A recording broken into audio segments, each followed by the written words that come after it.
Thanks for taking the time to listen to an old guy. And I'd like to thank the organizers for inviting me here. On the way in, I was thinking about what to talk about with this young crowd. What I thought I'll do is I'll give you a little bit of story about my life, and then I'll tell you how I got to where I got to in Canada. And then I'll give you some lessons I learned during that time. Is that cool? Apparently I have 1 hour. Nobody wants to listen to somebody talk for an hour. So I'll try to talk maybe 25 minutes, 30 minutes, and there'll be some Q&A. Better ask me some questions. There are some books that I brought. Number one best-selling book. I got a dozen books. The first person who asks a question gets the first book. Is that fair? That's great. So as you heard on the, by the way, just before I start, let me give you a disclaimer. What I'm about to say and how I got to here, doing the things I did to get here, doesn't mean it's going to work for you. Because every one of you is individual, different, and unique. But if you can take at least one thing from this conversation, that's a good thing. All right? So, as you heard in the introduction, how many of you have Sri Lankan background? Show of hands. Okay. So pretty much most of the room. So there was a civil war going on in the early 80s, and I was arrested at the age of 17, along with many friends of mine, and sent to a camp called Buza, which is a army camp where they keep prisoners. And I was there for about 2.5 months. I was subjected to unspeakable torture at the age of 17. And many of my friends died in front of me. But luckily, I'm a few of them who are alive today to tell the story. So one day, I was sitting there. My right bicep was cut open. I was bleeding badly. And I remember thinking in that moment that maybe we don't get to choose the time we are born in. We get to choose how we react to the situation. So I decided, no matter what, I'm going to do everything I can to leave this horrible place alive. And the opportunity came one day when there was a lady named Srimani, who was the defense minister's wife. She came into the prison just to visit and a photo op. I thought this is my opportunity to let the world know that I am in this prison, because my mom and dad had no idea. As far as they're concerned, I'm already dead. So I took the courage to go up to her and say, in my limited English and limited Sinhalese, and I could speak both, I said, I'm innocent of anything, and I shouldn't be in this place, and could you please get me out of here? And she said, who would support your claim that you have nothing to do with the revolution? I said, my Uncle Fernando. Uncle Fernando was my father's best friend. He was a colonel in the army. And she said, how do I get a hold of this Uncle Fernando of yours? I said, I know his phone number. Believe it or not, I haven't seen this man in 10 years at least, but I have this wicked memory. So she goes, what's his phone number? I said, 587520. In Sri Lanka, it's 6-digit numbers. She wrote it down, she laughed. But just imagine, she has no business trying to help a Tamil kid. She doesn't know who I am, she has no connection to me. But unbeknownst to me, she did call the number, and Uncle Fernando did answer the phone, and she said, do you know Roy Ratnavel? And he said, he's my son, and where is he? He drove 3 hours from Colombo to a city called Gaul and came in, and they announced my name through the PA system, saying, my name is actually Subendran in Tamil. Subendran Ratnavel to the front. My heart was pounding. Because you know why? When they call someone's name, either the person is going to die that day or the person is going to be released. It is like going into a fighting ring. So I walked there, my heart was pounding like a scared rabbit. And there he was, Uncle Fernando, in his lieutenant colonel outfit.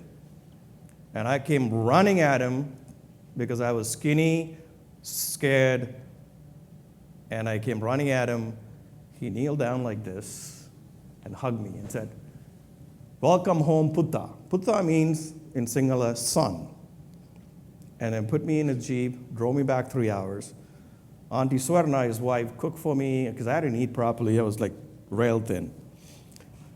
So that's when my father decided there's no future for a Tamil kid like me in Sri Lanka, and decided to send me to Canada. He wrote a letter to the Canadian High Commission, and the High Commissioner asked me to come for an interview, and he said, "Do you have any evidence of torture?" I took my shirt off in the middle of his office and showed my back, and it was nothing but evidences all over my back, all over my upper body. Right away, he gave me a visa and sent me to Canada. So that's how my life started in Canada. I landed on April 19th, 1988, at the age of 18. My dad gave me $100 US, and I was coming through Amsterdam airport, and I saw this nice pair of Adidas shoes. I'm like, oh, that's pretty cool looking shoes. So I spent $50 and bought the pair of shoes. So that's how I ended up here with $50 in my pocket. It should have been $100, but I spent the 50. So I landed in Canada at the age of 18 with an empty pocket and heart full of hope. Unfortunately, 2 days later, my father was shot and killed, which was a terrible thing to hear, especially for a kid. I adored my father. He was an unbelievable man. And that day I realized half of me died. The other half of me became a fighter. Because you know why? The best revenge is living well. I decided that day that after my father's death, I had to live for two people, for myself and for my father. That became the coal for the furnace of ambition within me at the age of 18. I thought if I did well enough in life, somehow I could give the life he should have had. And I got to work. So I had 3 jobs.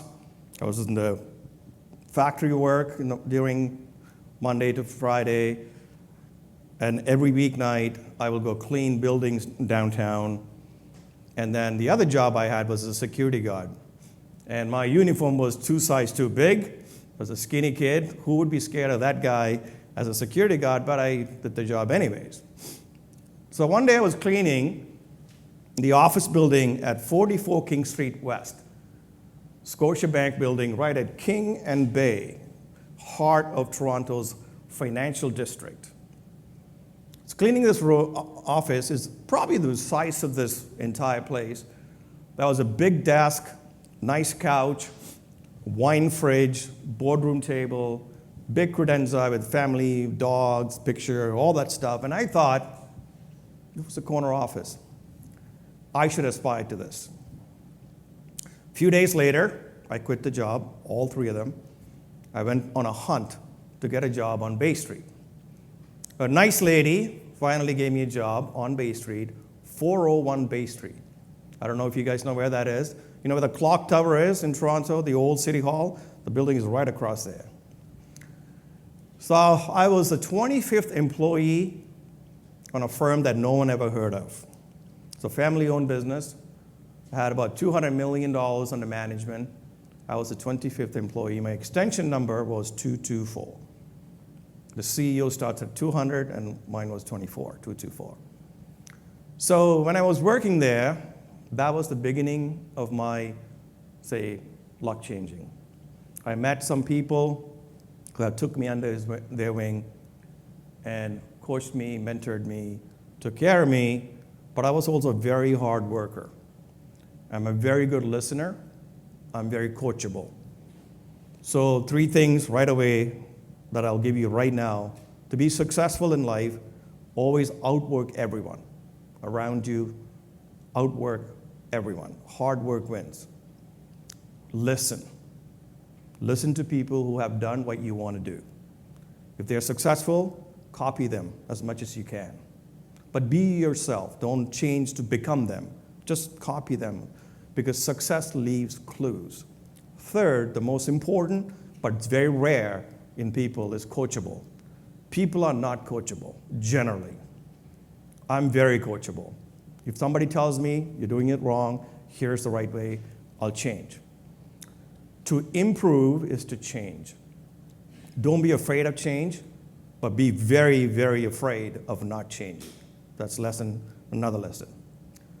So life was going on at this company called Universal Group, and it was starting to grow. My timing was impeccable. This is the time the mutual fund industry is starting to take off in Canada. And this company was aggressive young people who wanted to grow a company into something bigger. And I was part of this big team. But, I had an accent. I'm from nowhere. I didn't have any connection. So I'm an unlikely guy to lead the front office or to become a VP or executive or anything like that. And people told me so. So the idea was, I'm just going to work in the mailroom or maybe in the administration, the back office, because people kept telling me that you're not tall enough or you don't have blonde hair, whatever the excuses might be. But I was persistent. I kept asking for more opportunities. I kept doing the job better than all the white guys I knew. They were all good friends of mine. But I kept learning. I would do everything I can to learn about the business. And back then, there was no internet, so you had to go to the library and get a book and read and understand and how the market works. What is equity? What is fixed income? What is option? What is features? What is money market? All that stuff. So one day, I asked my boss, I would love to be the guy who raised capital for the company, because without capital, you have no assets. It's a very important job. It's a very glamorous job. And it pays really well. He said no. I said, come on. Why don't you not pay me for 3 months, send me to Vancouver, and I will grow the business in Vancouver. Grudgingly, he said, sure. So I took the opportunity, and I ended up in Vancouver at the age of 27. 10 years later, started at CI, 8 years later. And to become the VP of Western Operation. And I grew that successfully. And then I said I should run the national show. I came back 20 years later. I built a successful team out west, all the way from Winnipeg to Victoria, took the business from $2 billion to $40 billion, and ended up in Toronto, back in here in 2017. And became the executive VP for the company and head of Canada. Then I retired 2 years ago at the age of 53 as the vice chairman of the largest independent asset management company in Canada that oversaw $500 billion. And along the way, everyone told me I can't do the job. Everyone told me I couldn't lead a team. Everyone told me, no, you can, no, you can. So when somebody tells me no, I heard yes. When someone said impossible, I heard possible. Don't let people tell you that you can't. Because only you know if you can or cannot. You cannot control the output, but you're 100% in charge of the input. Even doing all the right things, you may not get what you want. But you know what? One thing I learned in life, that you don't deserve what you get in life. You deserve what you fight for. So whatever that is that you think you need to deserve, fight for that. Empty stomach and a broken soul taught me a lot about life. The first thing that taught me, life is unfair. And it could never be fair. No matter how you do things, there's always going to be some bad luck.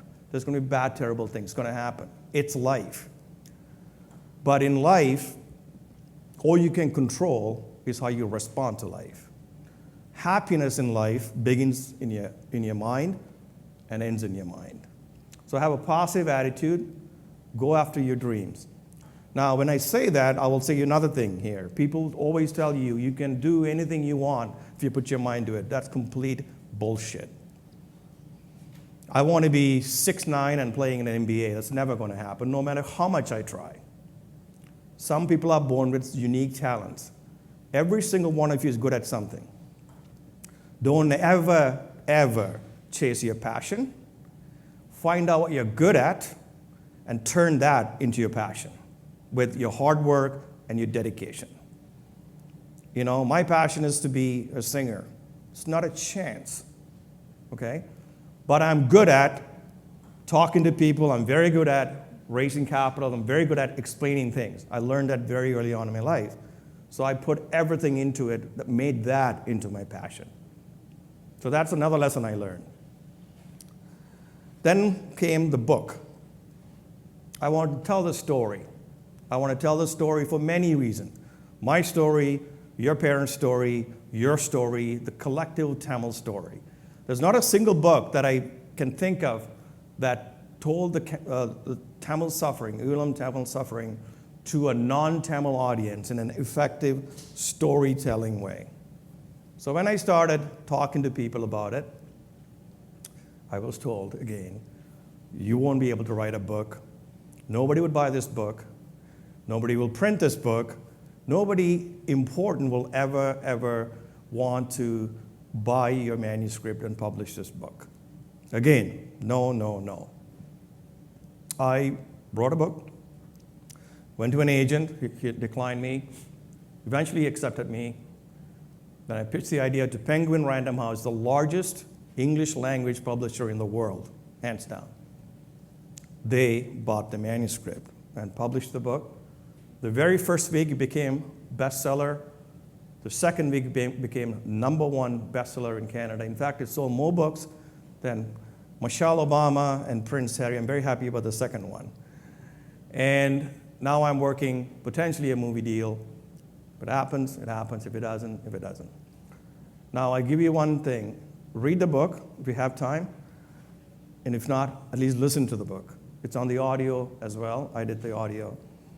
The book won the best audio in 2023 as well, and also won an award in the US. I say all these things without pumping my own stock, is that when people tell you no, you should just, if everybody tells you no, then it can't be done, okay? Don't ever let people tell you that.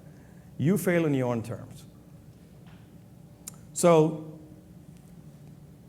what else can I tell you about this journey? The world is full of mean people. But here's what is. I hear about racism, does exist. But it will not stop you from achieving greatness. I have met horrible people. When you leave classroom to real world, you will run into people who are mean and difficult. But it does not stop you from achieving your dreams and your goals. So don't let somebody tell you, just because you look different than the mainstream, that you can't do it. There are so many successful people here, like me, who have come to Canada with nothing and built a life, only because this country does give people opportunity. Is it level playing field? Almost as good as you can find anywhere in the world. I would take this country over what I left behind 1,000 times. So no country is perfect, but this country is as close to perfect as can be. And does it have flaws? Yes. Can it be fixed? Yes. Countries evolve, people evolve, companies evolve. But a more important thing is, you cannot fix the world without fixing yourself first. So I'm not saying be selfish. I'm just saying first fix yourself. So when you're flying, what do they say? In the event, unlikely event of an emergency, put your mask on first. Then assist the fellow traveler. Because if you're not healthy, if you're not fit, you can't help the other people. So focus on yourself first. I learned there are 3 stages to life. First stage of your life, learn. Second stage of your life, earn. Third stage of your life, return. Learn, earn, return. So the average person lived to be, say, 75 in my case. I'm lucky if I live to be 75. First 25, you're learning. Second 25, you're earning. Third 25, you're returning. I'm in the returns phase. You can't return what you don't have. Only 3 things you can give back to society: money, time, expertise. 3 things: money, time, expertise. And when you're young, you won't have time because you're busy building your life, learning. And when you get to earning stage, you're still busy. So time is tough to come by when you're young. Money, definitely, you're not going to have. You're acquiring things. You're buying a house. Whatever that you're doing as an adult would do. Expertise, also, you won't have. So get those 3 things under your belt: time, money, expertise. The easiest thing to give is money. Hardest thing is to give time. I'd rather be at home right now having a coffee, but time is important to give. I came here because this is a passion of mine to talk to young people about how to become successful in your own life. Success by me, I'm not meaning money, just success in anything you want to do. If you want to be an artist, be the successful artist. If you want to be a financier, be the successful financier in the country. But whatever the success that you define it by. So learn, earn, return. You can only give time, money, and expertise. And then I'll say one more thing before I close off. There are 3 things you want to do to become successful in anything you do. First, you need to differentiate yourself. Then you need to communicate your ideas really well. And then you really have appreciation. So differentiate, communicate, appreciate. And I'll tell you what they are. Animals blend in to survive. Humans need to stand out to be successful. Now, you can stand out for a bad reason, but I'm saying positively. So you have to differentiate yourself. I remember when I was a young capital raiser, I used to think, why would somebody listen to Roy? Because we all going to dress like, say the same thing. Why would he be the different guy? So you have to differentiate yourself. So find out what are the field you go into, differentiate yourself. Then communicate really well. Learn to communicate verbally and also with your body language, also in written form. It's very important because you could have the best idea in the world. If you don't know how to communicate that idea, you have no idea. So learn to communicate. And when I was learning to become a capital raiser, pitching ideas for capital, I used to be in front of the mirror, practice every presentation. How would I present this idea to this individual? So understand your audience and present the idea so that it's palatable to them and easy to absorb what you're trying to say. And then appreciate. This is one of the most important things for you to understand. Appreciate life for what it is. Appreciate the things you have. I never met a happy, unappreciated person. Don't compete against somebody, compete against yourself. Because there's always going to be somebody richer than you, smarter than you, faster than you. You have to ask yourself, am I better off today than yesterday? If the answer is yes, continue doing the things over and over. But if you think you're worse off than last year or yesterday, then stop doing what you're doing and change the input. Before complaining about your life, go in front of the mirror and ask yourself, what could I have done differently to change the outcome? Because at the end of the day, the person in the mirror is what you're competing with, at war with. From the age of 18 to 31, I was a miserable human being. I had bad relationships with friends.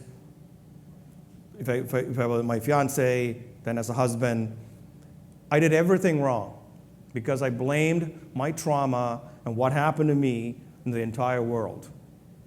My father used to say, son, there are 2 types of problems in the world. yours and everybody else's. You are in charge of fixing yours.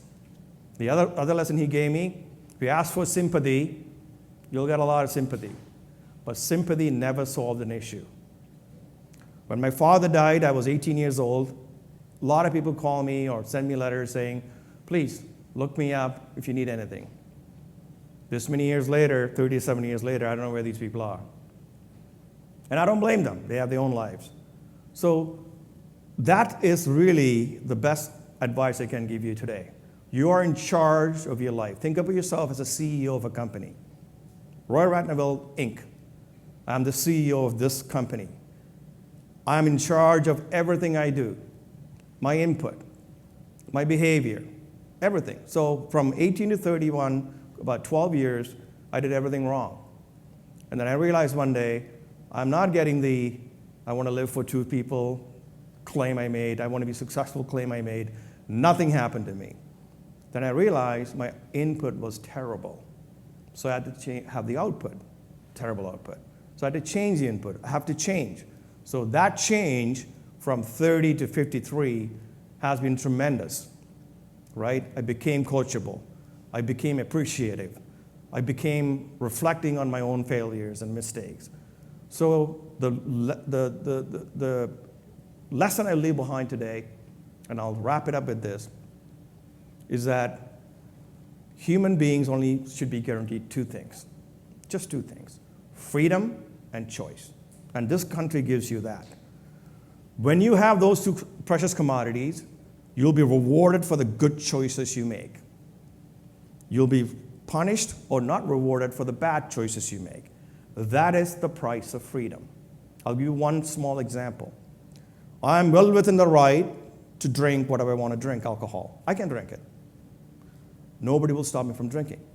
That's my choice and freedom. But I cannot get in a car and get into an accident or worse, cause death. Then I'll be punished for it. So you have freedom, you have choice.